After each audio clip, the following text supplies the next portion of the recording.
Friends, welcome to my channel physics is easy. आज हम लोग जो डिस्कस करने वाले हैं वो है Newton's third law of motion. इससे पहले मैंने Newton first law, second law दोनों का डिटेल्स में डिस्कस किया था और उसके साथ साथ उसके रिलेटेड जो प्रॉब्लम्स है वो प्रॉब्लम्स भी मैंने काफी डिस्कस किया है। उसका वीडियो भी मैंने अपलोड कर दिया है। अगर आप लोग नहीं देखे हैं तो वो पहले देख लें, उसके बाद इस पे आए तो आपको बेहतर समझ में आएगा। आज हम लोग चलते हैं जिसमें वो Newton's third law of motion. तो Newton's third law of motion हम लोग बहुत पहले से पढ़ते आ रहे हैं। वो क्या है Newton's third law of motion? That every action has equal and opposite reaction. That is action equals to reaction but opposite. Okay, action in this direction, then reaction in this direction. So action equals to reaction but opposite in direction. तो इसको हम लोग details में थोड़ा समझते हैं। इसके लिए तीन चीजें हम लोगों को जानना है। एक क्या है, ये एक्शन एंड ये रिएक्शन क्या होगा। एक्शन एंड रिएक्शन जो है ये एक्ट करेगा, acts on two different body. ये तो एक है। दूसरा जो है action and reaction acts at same time.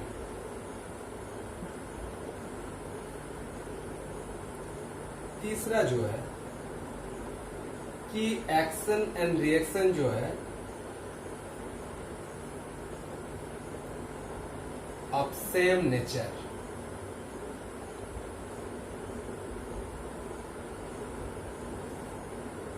इसको ठीक से समझते हैं। दो बॉडी ले लेते हैं,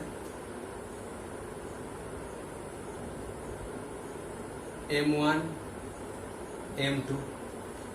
इसमें जो ग्रेविटेशनल फोर्स काम करने वाला है that force equals to G M1 M2 by R square. R is the distance between these two. Clear? तो इसका डेफिनेशन से हम लोग को पता चलता है कि ये फोर्स से ये बॉडी इसको अपने तरफ खींच रहा है और इसी फोर्स से ये बॉडी भी इसको उसके तरफ खींच रहा है। सो जो फोर्स है ये क्या है, आखिर इसको हम लोग एक्शन लेते हैं तो ये है रिएक्शन, इसको हम लोग एक्शन लेते हैं तो ये reaction. That is acts on two different body. Clear? कभी एक बॉडी पे नहीं काम करता है। ये जो है action and reaction acts at same time. Same time का मतलब जैसे कि हम लोग बोलते हैं कि किसी के साथ झगड़ा हो गया, उसको हम लोग एक थप्पड़ लगा दिए तो उसके बाद वो आके कुछ देर का बाद आके वो मुझे मारा या कुछ भी किया, तो that is not action reaction. ऐसे है तो हम लोग इन जनरल में उसको एक्शन रिएक्शन बोल देते हैं, लेकिन that is not action reaction. But action reaction क्या है, जब भी कोई भी एक दूसरे को जब भी मारने वाला है तो क्या होगा कि जैसे कि इस हाथ से आखिर मैं किसी भी चीज पे मारता हूं तो ये हाथ ने जो इस पे लगाया that is action and at the same time ये हाथ को भी कुछ फीलिंग्स होगा, क्योंकि कहीं भी मारते हैं तो हम लोग इसमें भी कुछ फीलिंग्स होता है, लगता है इसमें भी। That is the force. ये हाथ जो इस पे लगाया जब मारे उसी टाइम, दैट इज रिएक्शन। ऐसा नहीं है कि अभी मार के चला गए कुछ देर का बाद आके ये इससे मार दिया तो ये एक्शन रिएक्शन नहीं है। सो इसीलिए बोल रहे हैं action and reaction acts at same time. जब भी जिस इंस्टेंट पे इस पे लगा उसी इंस्टेंट पे इस पे भी लगा। Clear? Action and reaction of same nature. जैसे देखो कि इस बॉडी ने जो इस पे लगाया क्या है, ग्रेविटेशनल फोर्स, इसने भी इस पे क्या लगाया, gravitational force. So both are gravitational force, action and reaction. आखिर ये एक चार्ज हो जाता, सोचो कि ये प्लस क्यू है, ये माइनस क्यू है, क्या होगा, इन दोनों में अट्रैक्शन होगा अकॉर्डिंग टू कूलम्स लॉ। वो भी क्या होगा, ये जो चार्ज है वो ये चार्ज को अपने तरफ जितने फोर्स से खींचने वाला है, ये चार्ज भी उसको उतने ही फोर्स से खींचने वाला है। तो ये हो गया same type of force, that is electrostatics force. इसी तरह क्या है कि action and reaction always of same nature. तो ये जो तीन चीजें हैं ये हमें ऑलवेज दिमाग में रख के काम करना है। क्लियर? वेइंग मशीन में आते हैं जिससे हम लोग वेट मेजर करते हैं। सोच लो कि ये एक वेइंग मशीन है। अब इसके ऊपर कोई भी खड़ा हो गया। क्लियर? तो इसमें क्या होता है, इसका वेट शो करता है। तो हम लोग क्या सोचते हैं कि जैसे वेट है mg, तो हम लोग का कॉन्सेप्ट यही है कि जो इस पे खड़ा होगा तो इसका वेट किधर काम करेगा, नीचे, दैट इज mg। तो ये mg इसने शो करता है? नहीं। इस वेइंग मशीन में क्या शो होता है, जब भी ये इधर इस पे खड़ा हुआ इसका वेट तो नीचे काम कर रहा है, और क्या हो गया, जब ये वेइंग मशीन में खड़ा तो वेइंग मशीन इसके ऊपर क्या किया, एक अपवर्ड नॉर्मल रिएक्शन लगाया। सिमिलरली सेम टाइम क्या होगा, जो हम लोग प्रीवियस वीडियो में डिस्कस किए हैं उसमें देख सकते हैं कि जब भी ये सरफेस इस जो भी खड़ा है इस पे नॉर्मल रिएक्शन लगाने वाला है, तो ये भी सरफेस पे एक नॉर्मल रिएक्शन लगाने वाला है, दैट इज एन। तो यहाँ पर जो स्प्रिंग सिस्टम वगैरह रहता है जिससे वो मेजरमेंट होता है, ठीक है, तो उसमें ये जो नॉर्मल रिएक्शन लग रहा है, that normal reaction is the weight. ये जो नॉर्मल रिएक्शन है इससे ही मेजर करता है ये वेइंग मशीन, जो कि हम लोगों का वेट शो करता है। हाँ, बात क्या है कि जैसे हम लोग यहाँ पर बोल सकते हैं इस मैन का फ्री बॉडी डायग्राम लेते हैं तो क्या हो जाएगा, इस मैन का फ्री बॉडी डायग्राम लेते हैं तो ये नीचे काम करेगा mg, अपवर्ड काम करने वाला है n, क्योंकि इसका तो कोई मोशन नहीं है तो obviously n equals to mg हो जाएगा। और ये जो n हो गया ये n भी उसका इक्वल ही है, तो हम लोगों को हमारा जो वेट है mg वही पता चल जाता है। लेकिन एक्चुअल में ये मेजर करता है ये नॉर्मल रिएक्शन। जब भी हम लोग का ये वेइंग मशीन क्या हुआ कि इसका कोई मोशन नहीं है, दैट इज वेइंग मशीन किसी जगह पर रखा हुआ है जो मूव नहीं कर रहा है, या तो मूव कर रहा जो वो भी with uniform velocity, that is कोई एक्सेलरेशन नहीं है। तो एक्सेलरेशन नहीं रहने का मतलब ना अपवर्ड ना डाउनवर्ड, कोई एक्सेलरेशन नहीं रहने का मतलब क्या है कि net force zero. Net force zero का मतलब अपवर्ड इक्वल्स टू डाउनवर्ड, तो उसमें हम लोगों का n इक्वल्स टू mg आ रहा है, जो हम लोगों का यहाँ पर आ जा रहा है। शायद आप लोगों को ये लग सकता है कि जब हम लोग को mg से वेट पता चल जा रहा है तो इतना कुछ करने का जरूरत क्या है, लेकिन ये कॉन्सेप्ट समझना जरूरी क्यों है वो हम लोगों को अभी पता चल जाएगा जब हम लोग इसका कोई एक्सेलरेशन ले लेंगे। तो देखते हैं, चलो देख लेते हैं कि ये एक लिफ्ट है, एलिवेटर, जिस पर ये वेइंग मशीन है। यहाँ पर इसका जो ये प्लेटफॉर्म है इसी पे वेइंग मशीन है। आप कोई भी बंदा यहाँ पर खड़ा है, क्लियर। तो ये जो यहाँ पर खड़ा है, अब क्या होगा, सोच लो कि ये एलिवेटर क्या हो रहा है, ऊपर का तरफ मूव कर रहा विथ एन एक्सेलरेशन a। तो ये मूव कर रहा मतलब ये जो है अंदर में ये भी मूव कर रहा विथ एन एक्सेलरेशन a।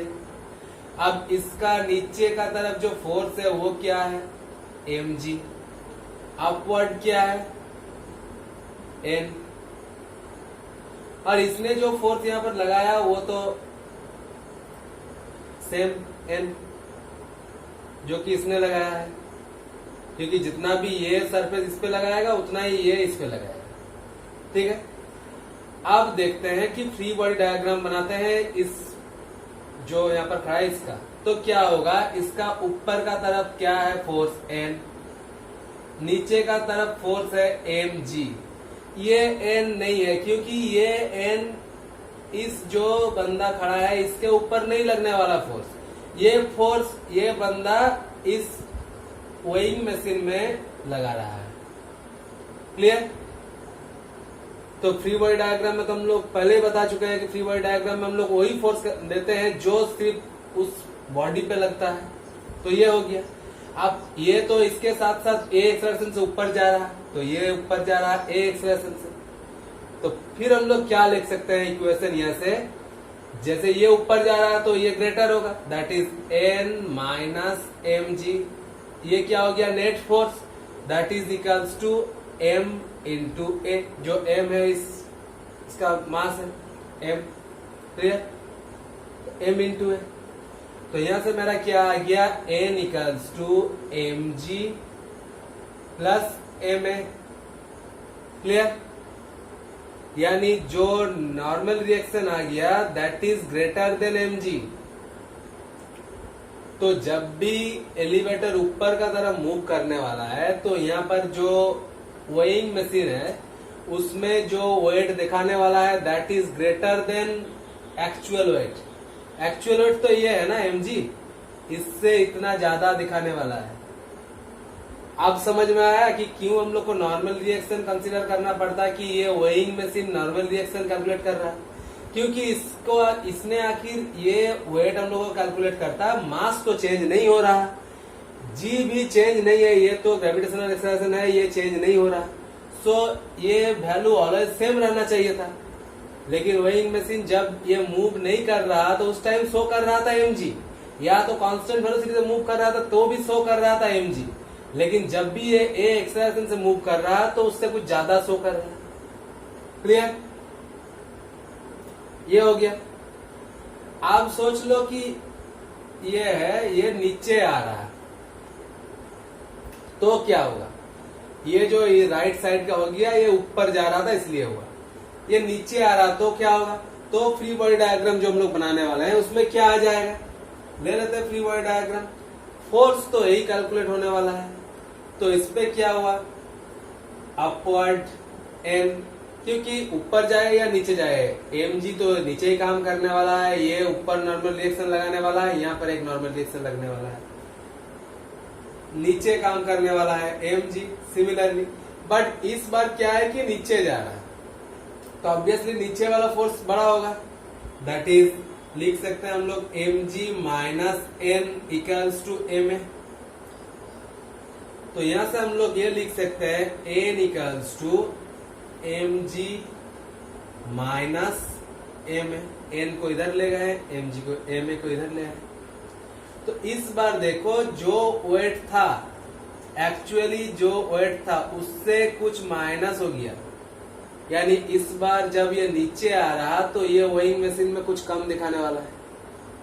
तो क्या हुआ, सोचो किसी का वेट है 50 किलोग्राम, जब ऊपर जा रहा तो उसको जो यहाँ पर ये शो करने वाला है वो दिखाएगा मोर देन 50, दैट इज 55, 60 और एनीथिंग एल्स ग्रेटर देन 50। जब ये नीचे आ रहा तो क्या होगा, उसका वेट कुछ कम होने वाला है, कम शो करने वाला है, कम होने वाला नहीं है, कम शो करने वाला, दैट इज ये जो फील करेगा थोड़ा कम वेट फील करेगा।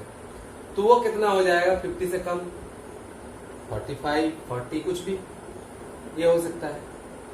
क्लियर? इसीलिए हम लोग बोलते हैं कि वेइंग मशीन जो शो करता है that is the normal reaction, not mg। Clear? अब इस पे और दो केस हो सकता है, क्या होगा, एक तो देखो ये लिफ्ट आखिर g एक्सेलरेशन से नीचे आता है तो क्या होगा, सोचो कि ये जो एक्सप्रेशन है ये एक्सप्रेशन ए नहीं जी एक्सप्रेशन से आ रहा, तो क्या हो जाएगा? ए इक्वल्स टू आखिर यहाँ पर जी हो जाता है, तो क्या होगा? तो देखो ये एक्सप्रेशन कैसे बदल जाएगा? ये एक्सप्रेशन बदल जाएगा इस तरह से, एम जी माइनस एन, ये तो होगा ही क्योंकि नीचे आ रहा तो एम जी हो जाएगा, ऊपर एन, यहाँ पर ए में जो लिख रहे थे लास्ट में ये जो ए है उसके जगह हम लोग क्या बैठा सकते हैं? इस पे हम लोग बैठा सकते हैं g, that is m g. So normal reaction हो जाएगा 0। आखिर ये लिफ्ट नीचे का तरफ जी एक्सप्रेशन से चलता है तो क्या होगा? इसका नॉर्मल रिएक्शन 0 हो जाएगा। सो ये वेइंग मशीन जो वेट शो करने वाला है वो है 0। 0 का मतलब क्या है कि नॉर्मल जो रिएक्शन है वो 0 है। दैट इज, आखिर हम लोग जो नॉर्मल रिएक्शन पहले पढ़े थे उसमें क्या था कि कोई भी दो सरफेस आखिर कांटेक्ट में होता है तो नॉर्मल रिएक्शन होता है। दैट्स मीन ये 0 हो गया, मतलब वो कांटेक्ट में से निकल रहा है, उसका कांटेक्ट अभी जस्ट रिमूव होने वाला है या तो स्टार्ट होने वाला है, इस तरह का कुछ है। यानी ये ऑलमोस्ट नॉट इन कांटेक्ट, ऐसा कुछ। क्लियर? तो इस तरह से हम लोग इसको समझ सकते हैं। इस तरह का प्रॉब्लम कब देता है? इसे बोला जाता है कि सोचो कि एक यहाँ पर एक स्ट्रिंग से ये लगा हुआ है एलिवेटर, अब ये स्ट्रिंग को काट दिया गया तो क्या होगा? मतलब वो नहीं बताएगा कि जी एक्सेलरेशन से नीचे आ रहा है, काट दिया गया तो क्या होगा? फ्री फॉल होगा। फ्री फॉल का मतलब क्या है? जी एक्सेलरेशन से नीचे आएगा, जी एक्सेलरेशन से नीचे आएगा मतलब क्या होगा? नॉर्मल रिएक्शन 0 हो जाएगा। दैट इज जो भी है इसमें वो अपने आप को वेटलेस महसूस करेगा। क्लियर? और एक चीज हो सकता है, क्या हो सकता है?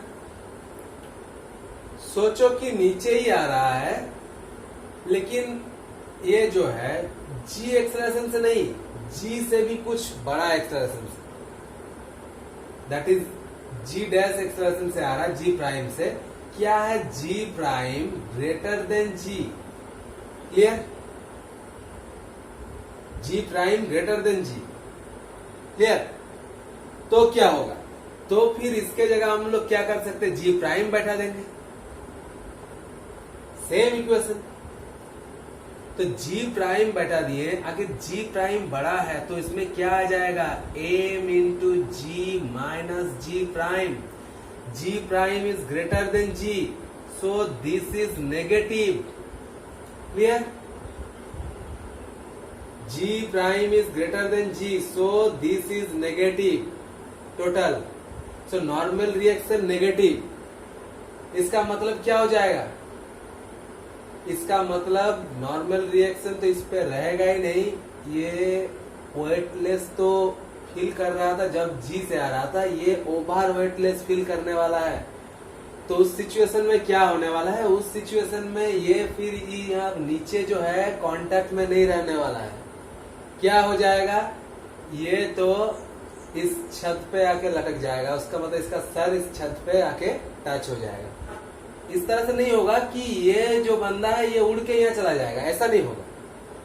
होगा क्या कि जैसे ये 2G से नीचे आ रहा है तो ये यहाँ से ऊपर चला गया। अब ऊपर चला गया मतलब ये फ्री हो गया, तो ये फ्री हो गया तो ये नीचे आएगा जी एक्सेलरेशन से।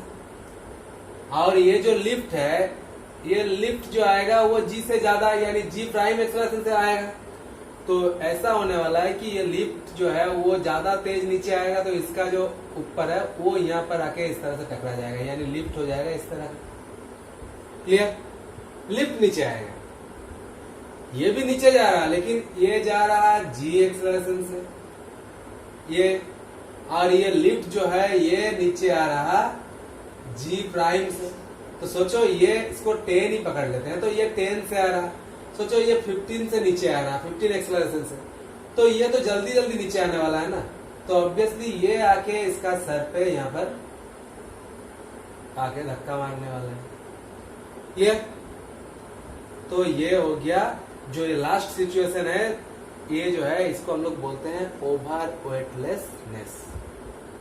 अब हम लोग आते हैं कुछ प्रॉब्लम्स में। ये जो प्रॉब्लम है, ये प्रॉब्लम है H.C. वर्मा का 39 नंबर प्रॉब्लम। इसमें क्या बोला गया है कि एक फिक्स पुली है और क्या हुआ कि एक जो बंदा वो क्या कर रहा, एक एलिवेटर या एक बॉक्स जो भी बोलो, इसके अंदर खड़ा है एक ओइंग मशीन का ऊपर। जो ओइंग मशीन लाइट वेट है, सो इसका वेट हम लोग कंसिडर नहीं कर रहे। ये जो बॉक्स है इसका वेट है 30 किलोग्राम। ये जो मैन है इसका है 60 किलोग्राम। अब एक स्ट्रिंग इस बॉक्स से लेके इसमें से पुली के थ्रू फिक्स्ड होके इसमें आया है, जो कि ये हाथ से पकड़ा हुआ है। अब बोल रहा है कि ये क्या कर रहा है कि इसमें कुछ फोर्स लगा रहा है नीचे का तरफ, जिसके वजह से क्या हो रहा है, ये जो फोर्स नीचे का तरफ लगा रहा, इस वजह से ये बॉक्स एंड ये जो लोग है, जो भी है, ये टोटल रेस्ट पे है। क्लियर? तो आखिर इस कंडीशन में ये रेस्ट पे है, ये बॉक्स भी रेस्ट पे है, नहीं मूव कर रहा है, तो उस वक्त ये मशीन कितना वेट शो कर रहा है, ये हम लोगों को निकालना है। Reading of weighing machine. तो हम लोग क्या करते हैं, पहले यहां देखते हैं क्या हो रहा है। सोचो कि ये जो है इस रस्सी पे नीचे का तरफ जो फोर्स लगा रहा, सोचो कि वो फोर्स है F, सॉरी दैट फोर्स है, ये T फोर्स लगा रहा है। क्लियर? तो T फोर्स लगा रहा, ऊपर का तरफ भी जो है, आखिर ये इस रस्सी पे T फोर्स लगाएगा, तो रस्सी भी इसके ऊपर का तरफ T फोर्स लगाने वाला है। क्लियर? ये जो है, ये क्या होगा कि ये भी रस्सी भी इसके ऊपर ऐसे T फोर्स लगाने वाला है। क्लियर? ये T फोर्स रस्सी इस पे लगा रहा है, इसका वेट जो है नीचे काम कर रहा है mg। और क्या हुआ कि ये वेइंग मशीन पे जो है, वेइंग मशीन इस पे एक नॉर्मल रिएक्शन लगाएगा ऊपर का तरफ, सो इस पे एक नॉर्मल रिएक्शन भी लग रहा है ऊपर का तरफ। वही नॉर्मल रिएक्शन ये भी नीचे लगा रहा है। तो ये जो वेइंग मशीन है, ये वेइंग मशीन कौन सा वैल्यू शो करने वाला है, दिस वैल्यू। जो नॉर्मल रिएक्शन ये मैन वेइंग मशीन पे लगा रहा, वो वैल्यू शो करने वाला है।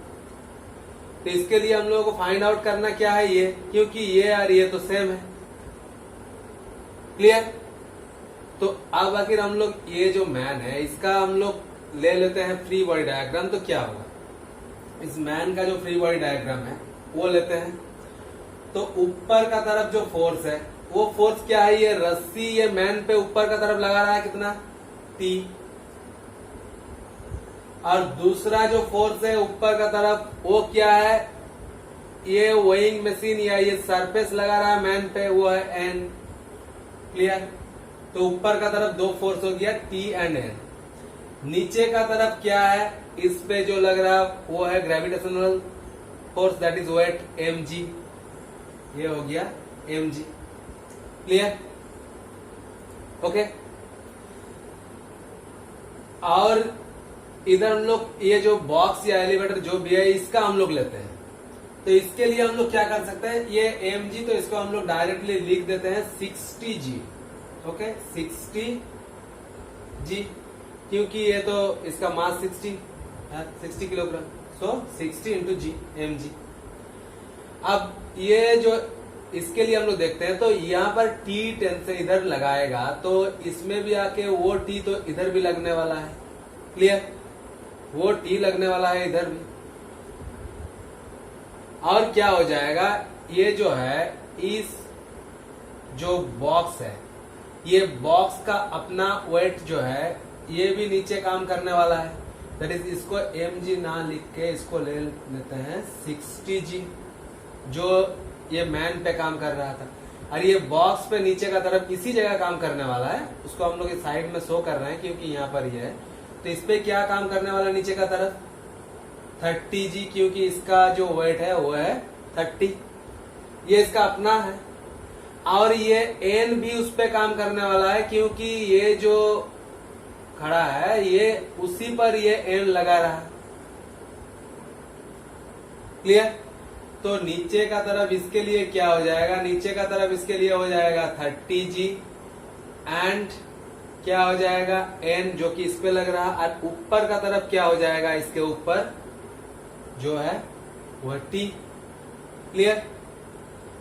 तो यहां से हम लोग क्या कर सकते हैं, देखो अब इस सिचुएशन में ये बॉक्स रेस्ट में है तो ये मैन भी रेस्ट में है, मतलब कोई एक्सलरेशन है नहीं किसी भी तरफ, तो obviously upward force equals to downward force. तो इस पहले वाला से हम लोग क्या लिख सकते हैं, T plus N equals to 60G। और इससे क्या लिख सकते हैं, सेकेंड से इससे लिख सकते हैं, इसको हो गया, यहां से लिख सकते हैं T equals to N plus 30G। तो यहां से हम लोग क्या कर सकते हैं, T minus N equals to 30G। तो इसको यहां लेके आते हैं, T minus N equals to 30G। तो यहां से हम लोगों को इसको ऐड कर देते हैं, तो प्लस N माइनस N काट जाएगा, तो फिर 2T इक्वल्स टू क्या हो जाएगा 90G, यानी T इक्वल्स टू क्या हो जाएगा 45G। G का वैल्यू जो भी होगा 10 9.8 वो मल्टीप्लाई करना है। ओके, तो ये हो गया T का वैल्यू हो गया 45G। अब ये T का वैल्यू हम लोग यहाँ पर पुट कर देते हैं किसी भी इक्वेशन में, ये पहला वाला हो या इस पे, तो इससे हम लोग T का वैल्यू पुट कर देते हैं 45G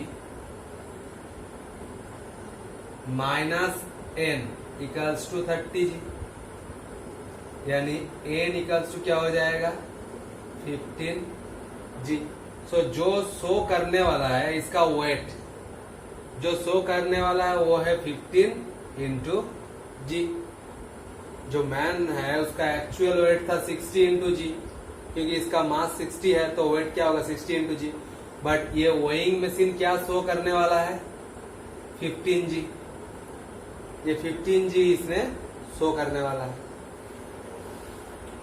अगर ये वीडियो आप लोगों को अच्छा लग रहा है तो इसको लाइक एंड शेयर जरूर कीजिएगा, और इस तरह का वीडियो अगर आपको चाहिए, आपके लिए हेल्पफुल है, तो मेरे चैनल को सब्सक्राइब कर लीजिए और जो बेल आइकन है उसको प्रेस कर दीजिए, तो आप लोगों को इमीडिएट नोटिफिकेशन मिल जाएगा जब भी हम अपलोड करेंगे वीडियो। तो नेक्स्ट प्रॉब्लम की तरफ चलते हैं, जो है HC वर्मा का 36 नंबर प्रॉब्लम। इसमें क्या है कि एक monkey of mass 15 kilogram okay क्या कर रहा है, इस रस्सी में लटक के ऊपर जाने का कोशिश कर रहा है। किस तरह से जा रहा है, विथ एन एक्सलरेशन 1 मीटर पर सेकेंड, इस तरह से ये जा रहा है।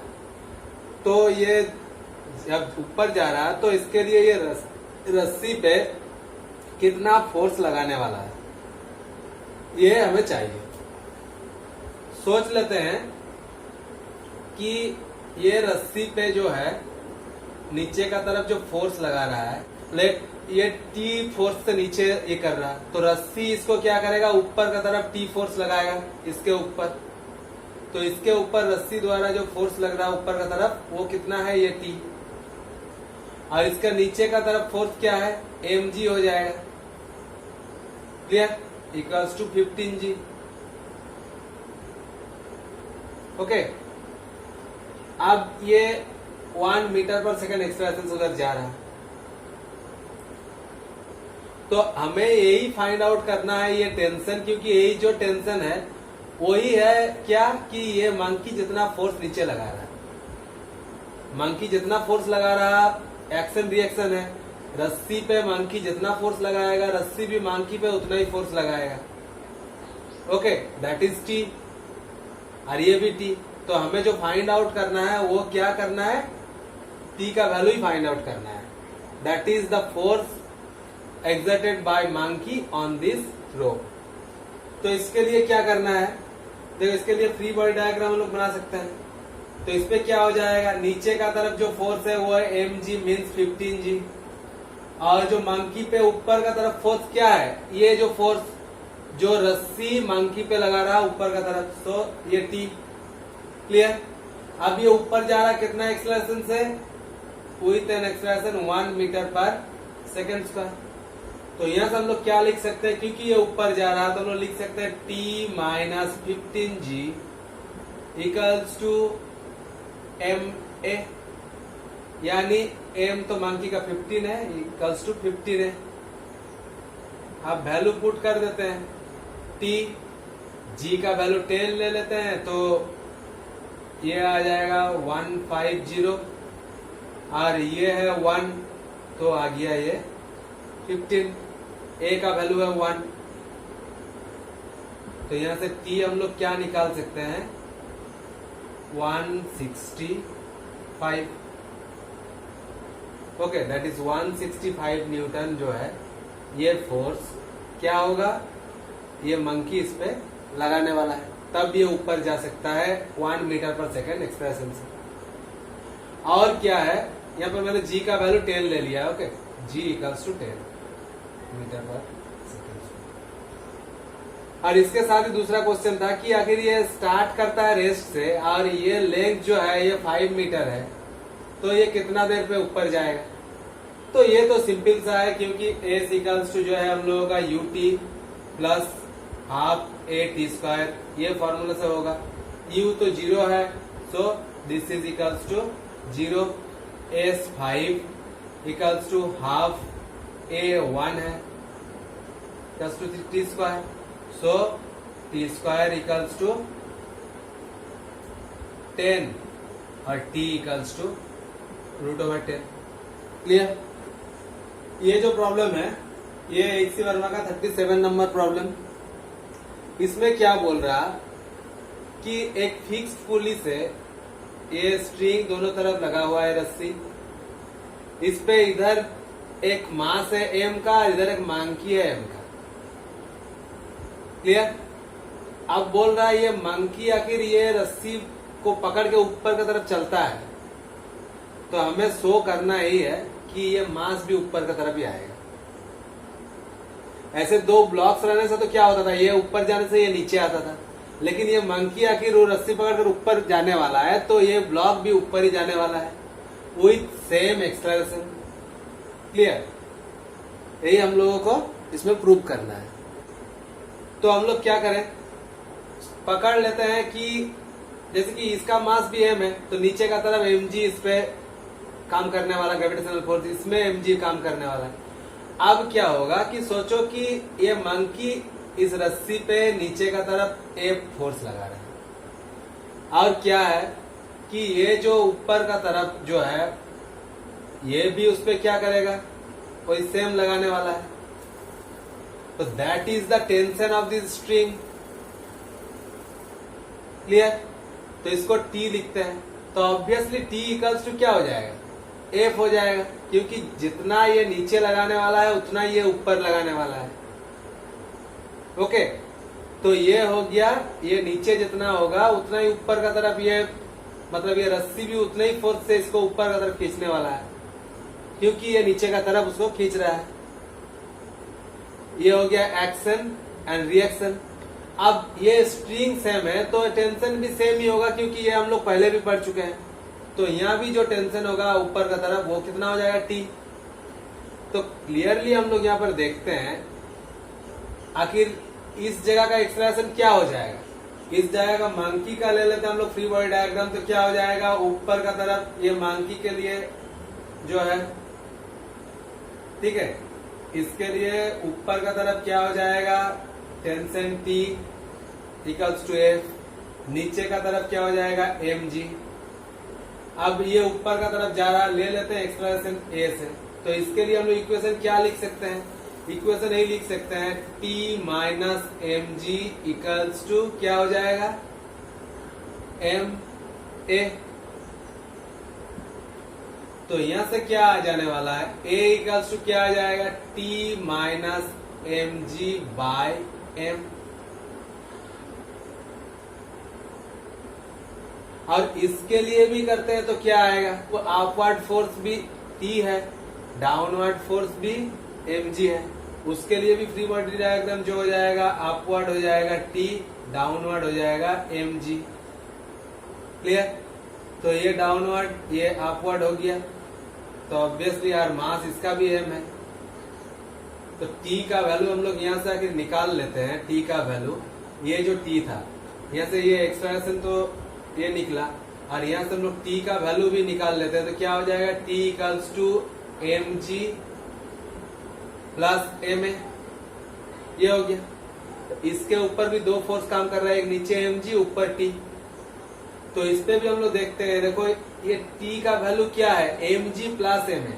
तो ये तो कुछ तो है, ये तो पॉजिटिव ही होगा ना, ये तो पॉजिटिव ही होगा। तो ये वैल्यू पॉजिटिव हुआ, मतलब this t is greater than mg, तो ये भी ऊपर ही जाने वाला है। ले लेते हैं उसका एक्सप्रेशन, ले लेते हैं कितना, a प्राइम ले लेते हैं। तो a प्राइम लेने से क्या हो जाएगा, a प्राइम, इसके लिए हम लोग क्या लिख सकते हैं एक्सप्रेशन, t बड़ा है, यहाँ पर देख लिए, तो t minus m g equals to क्या हो जाएगा, m a प्राइम, क्योंकि इसका भी मास m है। तो यहाँ से t का वैल्यू बैठा, तो m g plus m a minus m g equals to m a prime. तो यहाँ से क्या हो जाएगा, एम जी तो गया, m a prime, m a equals to m a prime. तो हो जाएगा a equals to a prime. क्योंकि t बड़ा है तो ये भी ऊपर का तरफ ही जा रहा है, with an expression a prime equals to a, जिससे कि ये ऊपर जा रहा था। तो यही हम लोग को प्रूव करना था कि ये जितना एक्सप्रेशन से ऊपर जाएगा ये भी सेम एक्सप्रेशन से ऊपर जाएगा। और अगर स्टार्टिंग का टाइम इन दोनों में कुछ सेपरेशन होता है, मतलब ये इस जगह है और ये जो है, सोचो कि इसको थोड़ा नीचे कर देते हैं,